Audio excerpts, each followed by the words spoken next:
Good evening. I am the narrator, and welcome to my parlor. Tonight's story is Beck and Call. As a sight, it did not impress. As a home, it was no home. As a curiosity, it succeeded. Unskilled hands built it of driftwood. Thin thatching kept its form. Its walls were frail, its floor the earth, its door a cavity. It stood in the heart of a dense, gnarled forest, where light never shone and none dare tread. There I was born, raised, and educated, for lack of better terms. I will explain. To say I was born would be inaccurate. I was not conceived. I have no mother nor father. Rather, I was built by hand from nature. My eyes first opened to my Maker's command. Then, by candlelight, I saw my first sight and heard my first sound, the black interior and the roar of thunder.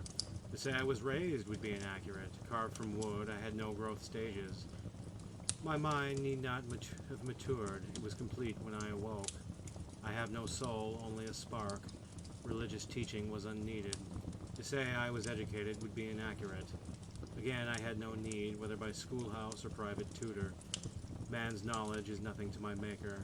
He trained me to help in his rites and rituals, to ward against his foes, both real and suspected. I have served him well, intriguing what one writes when words do not exist. I was raised in isolation. Were I human, I would have gone mad. These woods permit no light, be it of the sun, moon, or stars, so thick are their trunks and branches. I have always dwelt in night eternal. To this day, I have never lived by day. My Maker is the same. He is gaunt, imposing. His one garment, a black hooded cloak. If he has a face, I see but two pale forearms, hands ending in long talons. He does not speak aloud, only by mind, and yet I hear him clearly.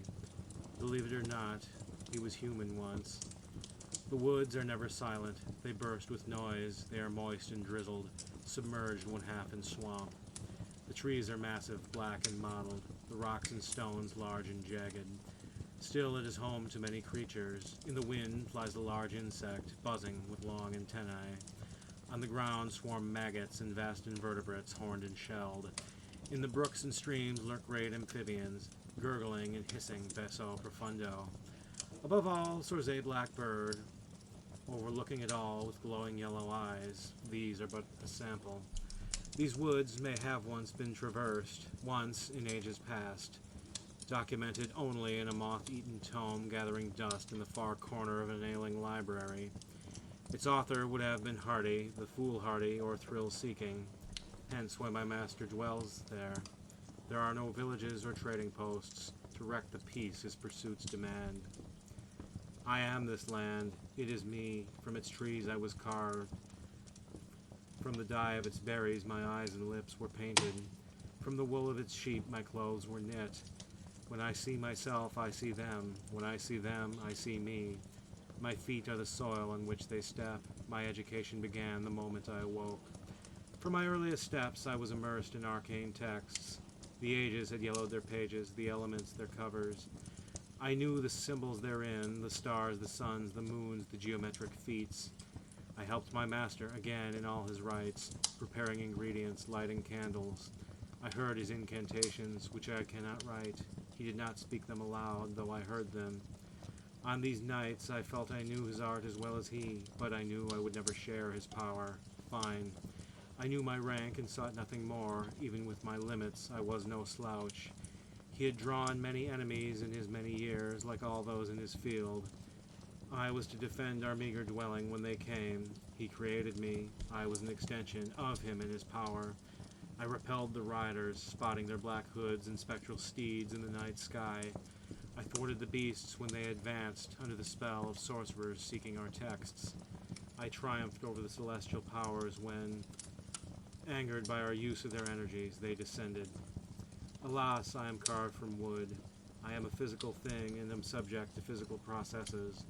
Wood weakens and decays. As I write, I am doing just that. The signs appeared not long ago, mold and discoloration. They have grown steadily since. My master has retired me from my duties. I can but lift this quill to this parchment, and even now am drained. As I write, I hear him felling a tree and cleaning his knife. You see, I am not unique. Many came before me, and many will follow. The latter knows it not, but waits to be created. The former are gone, but not forgotten, in a row of graves beside the hovel, each marked with stone. This morning I saw mine, open and waiting.